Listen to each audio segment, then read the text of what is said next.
My name's Brian. This is my Lambretta Li 150. It's a 1963 model. I race for Kawasaki BC Performance in the Australian Superbike Championship, and I have been a professional. I've been racing as a professional. I think this will be my 14th season. I have done a bunch of racing internationally, which I guess is why it's led me to this particular motorbike or scooter, or whatever you'd like to refer it to. Raced 6 years in the World Championship in a bunch of different categories, and I spent all my time living in Italy. The last season that I was there, when I knew it was all sort of coming to a close and I was looking at a return strategy to Australia, I wanted a souvenir to take with me, and at the time I didn't exactly know what. But I come across this little gem and thought this is exactly what I would like to bring back to Australia with me. As always in my life, I've always ridden a lot of motocross, which was my sort of roots of motorcycling anyway. The small city that I lived in Italy was called Varese, just north of Milan. Actually, probably most well known for where the Cagiva or MV Augusta factory is. The local motorcycle shop there, Moto Tecnica was the name, and the man there, Gianni, he became a good friend of mine and a great supporter. And I was always, every day in and out the store for one reason or another. One day, say 3 or 4 months before I knew I was headed back to Oz, I went in and saw this little rocket there, and I knew it instantly. I was like, Gianni, what's the story with this bike, mate? What's it worth? Do you reckon I could get this thing back to Australia? And he's like, oh yeah, you're really interested? Yeah, mate, I want this thing. Is it for sale or what?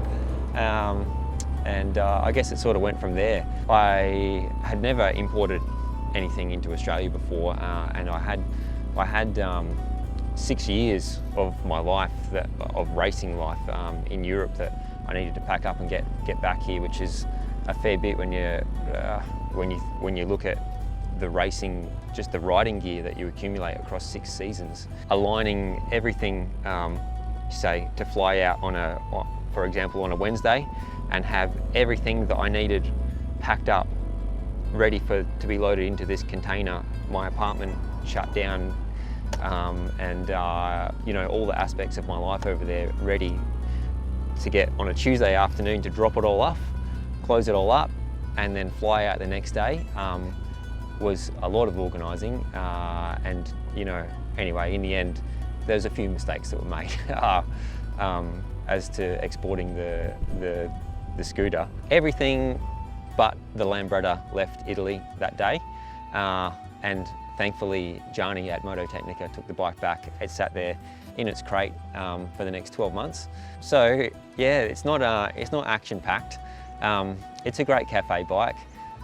It vibrates like any old 2-stroke would, not quite like a CR 500, but it if you spend more than half an hour on it, your hands are still tingling.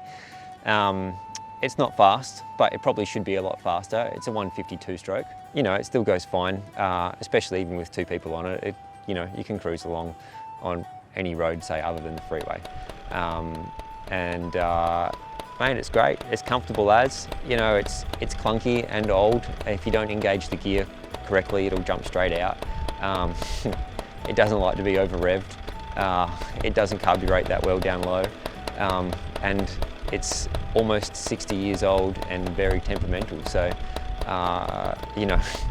the back axle nut likes to come loose every now and then. There's a few things about it that are fitting as to a bike that's been around for almost 58 years and done around 50,000 Ks. It brings back a lot of good memories, and not always so much about the racing. The interesting thing, or what I guess I found interesting about all the challenges of life in Europe or racing there in the World Championship and everything that it brought was really how much more of a challenge it was to get organised in life, to have a support network over there, a relatively good social life, to make all those things work in a foreign country that doesn't speak English. You know, I was living in a small village. They're the parts. The racing was like, when I think about my sort of daily life there, that was the part. That's the pieces that come back to me when I'm sort of tonking around on the Lambretta, rather than, you know, racing full gas on the superbike or Grand Prix bike there for the year. Yeah, there was really, like, I thought I was going to Europe with a massive challenge of racing motorcycles, and it was really just a huge life challenge in the end. But they're the things that make me appreciate having this little souvenir from it.